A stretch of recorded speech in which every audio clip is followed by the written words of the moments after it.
근데 아무래도 이제 이동관 얘기부터 네. 시작을 해야 되겠죠. 이동관 지금 특보를 지명을 했고 뭐 밀어붙일 태세인 것 같아요.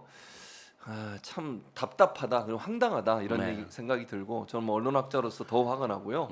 제가 이제 그 미디어법 반대에 가장 앞장섰던 그렇죠. 사람이었었고 예. 그 당시 이동관, 최시중 두 사람이 그냥 그걸 밀어붙여가지고 종편이 탄생하게 됐는데 거기에 대한 반성은커녕 또다시 그런 일을 하라고 보내는 것이 과연 맞는지 좀 황당하고 화가 납니다. 김현승 부장 어떻게 보십니까? 일종의 폭거죠, 폭거. 그러니까 언론 탄압 기술자라고 이야기될 수 있는 이동관을 정말 국민의 반대에도 불구하고, 그러니까 이동관을 임명하겠다라고 얘기했던 한 달 전 상황에서도 국민들이 앞다투어 반대를 했지 않습니까?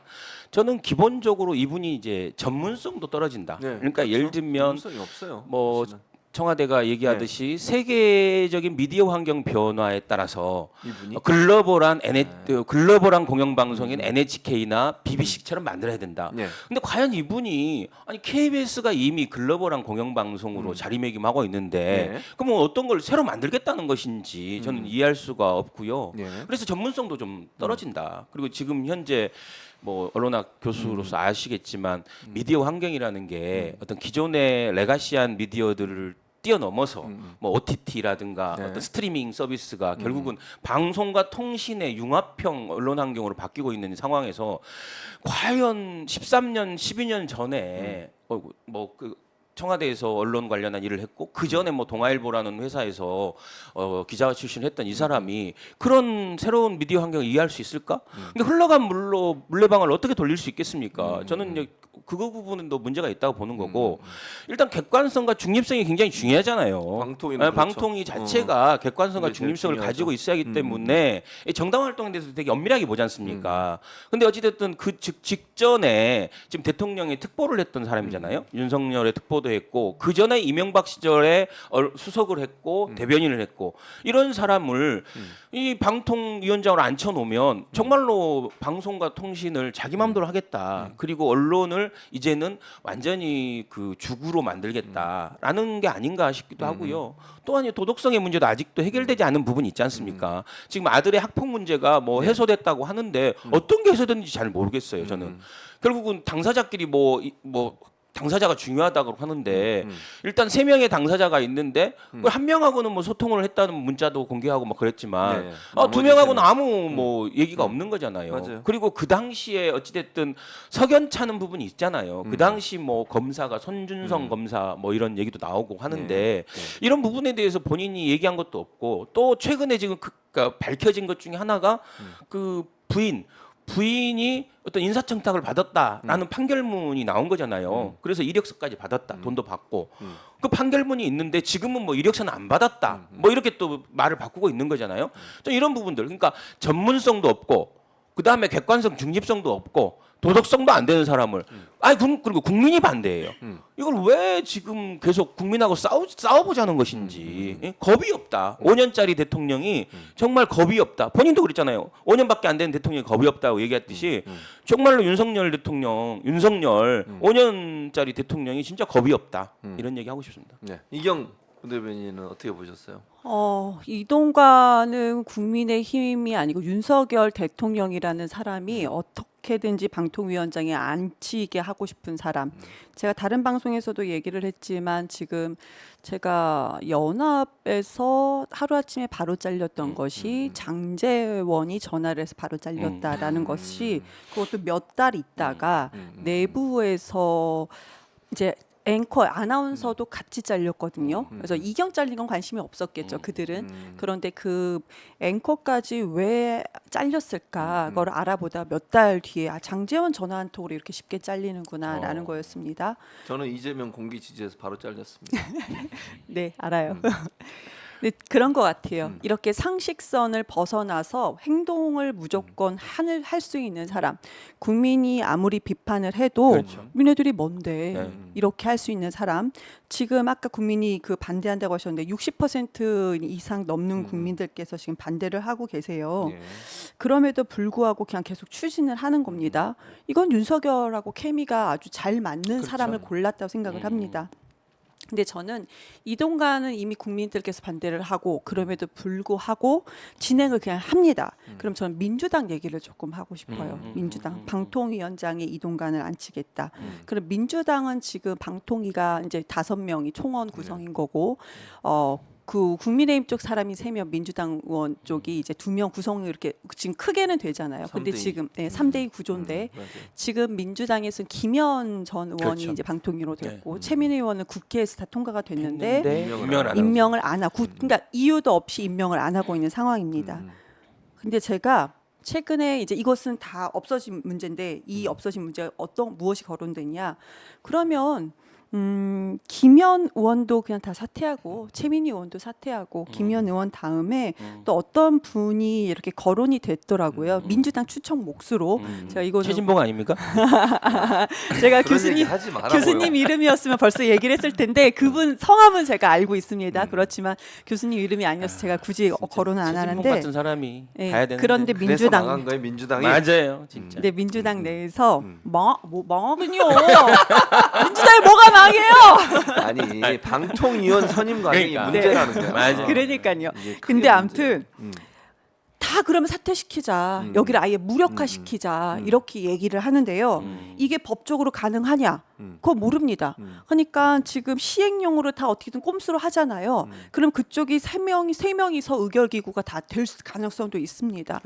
근데 이 얘기가 최고위 과정에서 나왔다는 거. 이거 민주당의 전략인 것처럼 마치 나왔다는 거. 어느 분이 얘기하셨는지 전 알아요. 근데 굳이 제가 지금 대변인실에 있으면서 그 얘기는 하지 않겠습니다.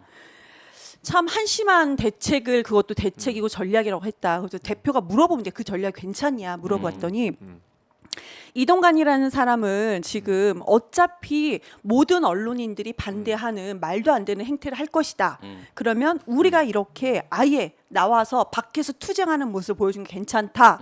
라고 얘기를 비슷하게 했던 걸로 전 제가 직접 들었어요. 이거 후자 발언은 제가 직접 들었는데 정말 바보 같은 생각이었습니다. 왜냐하면 우리가 권력, 민주당이라는 거잖아요. 외부 투쟁하는 우리가 정당이 아니잖아요. 그렇죠. 내부에서 우리가 그 조직에 들어갈 수 있는 거 내부에서 투쟁하고 싸우고 내부 정보가 없으면 안 되잖아요. 그렇죠. 어떤 정보가 있는지 계속 투쟁하고 싸우고 김현 위원께서도 방송 나와서 그 작은 얘기지만 정말 정화해서 위원답게 말씀을 해주신 거지만 그래도 우리가 내부 소식을 알 수 있는 거잖아요. 그렇게 싸우고 밖에서 투쟁할 거 투쟁하고 또 당에서 민주당 의원들이 해당 상임위라든지 특위라든지 할 건 해야 되는데 최고위에서 어느 분이 우리 다 사퇴하고 외부 투쟁을 하자. 그러면 언론인들이 이 모습을 알아줄 것이다라는 얘기를 듣고 정말 최고위도 한심하구나. 사퇴하자고요? 아니요. 아니, 최고위원들 방통위원. 회의에서 그 지금 기존의 야당 몫으로 2명까지 다 사퇴해서 빼버리자. 우리가 이렇게 저항을 하자.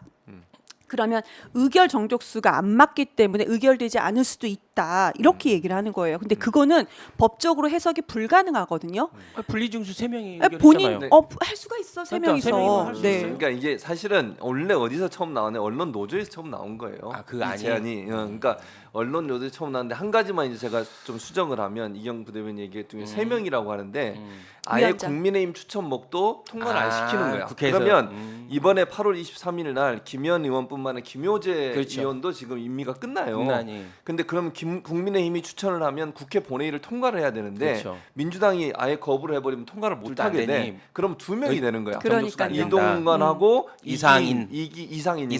그 사람하고 2명이 있으니까 2명이서는 의결 정족수가 안 안 되니까 되니 무력화시켜버리는 안 된다. 거네. 그렇게 지금 얘기를 한 거고 지금 이경 부대변인이 그 얘기를 하는 거예요. 그러니까 총인원 5명 중에서 이거 제적 2명 갖고는 의결 정족수가 아예 안 된다라고 하는 건데 이것도 지금 법조인들의 해석이 달라요. 가능할 수 있다. 꼼수가 분명히 있다라는 거. 이런 얘기가 지금 나오고 있는 상황입니다.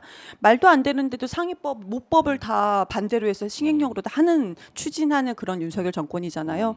근데 민주당에서 그런 얘기가 나왔다는 것 자체가 저는 이렇게 나약하게 해서는 기존의 민주당을 지지하는 분들한테도 우리가 지금 소외당할 것이다, 외면당할 것이다라는 생각이 좀 들었습니다. 좀 찹찹했어요, 많이. 그러니까 저는 조금 더 뭐 나중에 이제 이런 방법을 쓸 수 있다 하더라도 저는 민주당이 조금 더 악착같이 좀 이게 더 이게 일종의 국회는 국회대로 역할을 하고 밖에 있는 언론인은 언론인대로 역할을 하는데 민주당은 좀 악착같이 지금 얘기되고 있는 학폭 문제라든가 이동관의 과거의 권력기관을 이용해서 언론을 장악하려고 했던 그런 만행이라든가 이것들을 조금 더 파헤치는 역할을 좀 더 적극적으로 해야 된다. 자료도 좀 찾아내고 그냥 진짜 언론에 나온 얘기 그냥 다시 재방송하는 의원들 수준이잖아요. 제가 보면 지금 이번에 어찌됐든 고속도로 문제도 안진걸이라는 밖에 있는 민생경제연구소 한 사람이 거기까지 끌고 온 거예요.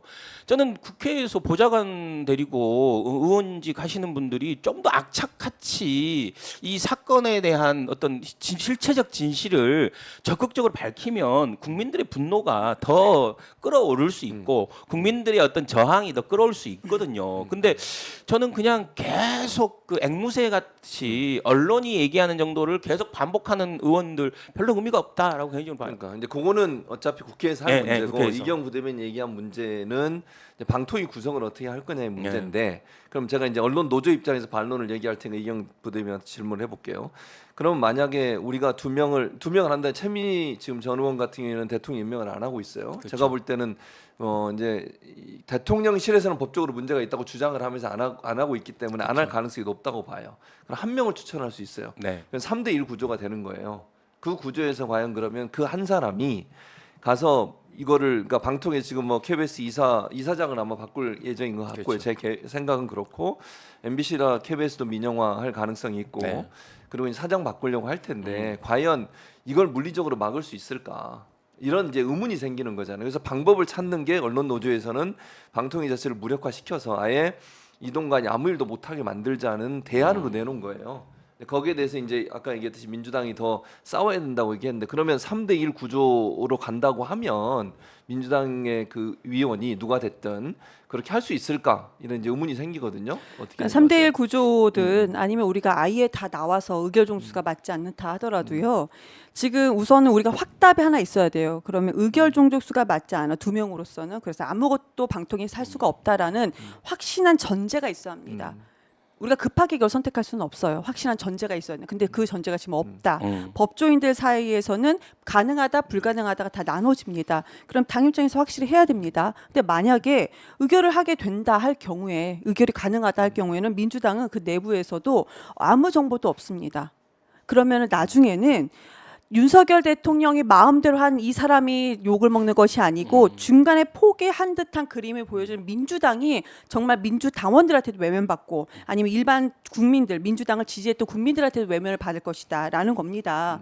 우리가 끝까지 알아보고 싸울 수 있는 끈이 있다면 내부에서 끝까지 싸워야 되는데 미리 지금 언론 노조 말은 그건 제안인 거거든요. 언론 노조 제안이죠. 네. 그거를 우리가 최고위원회에서도 누군가가 또 적극적으로 이거 안을 제시했다는 것 자체가 저는 있을 수 없는 일이다. 그 회의에 그 얘기를 들으면서 어떻게 이거를 지금 우리가 최고위원회에서 이 사안을 먼저 이렇게 얘기를 하지 하는 생각이 들었습니다.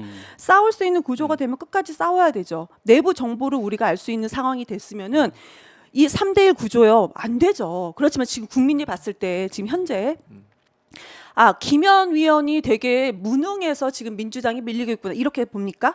아니잖아요. 3대1 구조, 그러니까 2대1 구조로 끝까지 밀고 나가면 윤석열 정권을 비판하는 거지.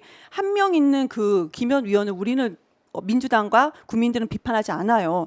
그런데 있는 있는 분마저 우리가 다 빼겠다. 그리고 전 두 번째 이번에 그 언론 노조에서는 제가 좀 너무 천천히 얘기할게요. 너무 할 천천히 얘기 너무 얘기하세요. 많아요. 저도 이제 언론이 전 언론인이었으니까 그러네요. 너무 화가 네. 많이 나는 건데 자 언론 노조 입장에서는 민주당의 애당심이 전혀 없는 상황인 거예요.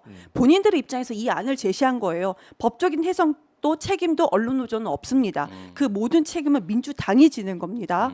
자 그러면 언론 노조는 하는 얘기가 이동관을 날려. 자 똑같은 그림에서 그럼 최민희도 다 날려버려 이겁니다. 그런데 어떻게 우리는 이동관에 대해서 야당은요 끝까지 파헤치고 지금 말씀 주신 것처럼 제보도 받고 끝까지 얘기를 해야 되는데 구조가 이러네. 이거는 정치 공학이 아니고 이것도 공학적으로 계산한 거예요. 국민들 민심은 관심도 없어요. 그래 이동관 날리고 그러면 지금 최민희를 같이 날려가지고 이렇게 무력화시킬까? 이게 말이 됩니까? 그리고 이동관하고 최민희 의원하고 어떻게 동급으로 같이 놓고 날린다는 계산을 합니까? 언론 노조는 할 수 있어요. 그렇지만 민주당에서는 그러면 안 되죠. 왜요? 최민희 의원 처음에 찬반도 있었습니다. 제가 무조건 편드는 건 아니에요. 찬반도 있었습니다. 그렇지만 국회에서 추천하고 국회 몫으로 야당 몫으로 추천하고 의결해서 통과했던 네. 분 아니세요? 그러면 반대했어도 이미 국회에서 야당에서 통과를 시켰으면 그에 대한 책임을 끝까지 물고 가야 되는 거예요. 정치는 본인이 뱉은 말에 대한 책임을 져야 되는 거거든요. 근데 중간에 구도가 이러고 언론 노조가 그렇게 제안하니까 그래 이동관 날리고 같이 최민도 날리자 이렇게 생각하는 것 자체가 그러니까 국민들한테 욕을 먹는다고 저는 생각을 합니다.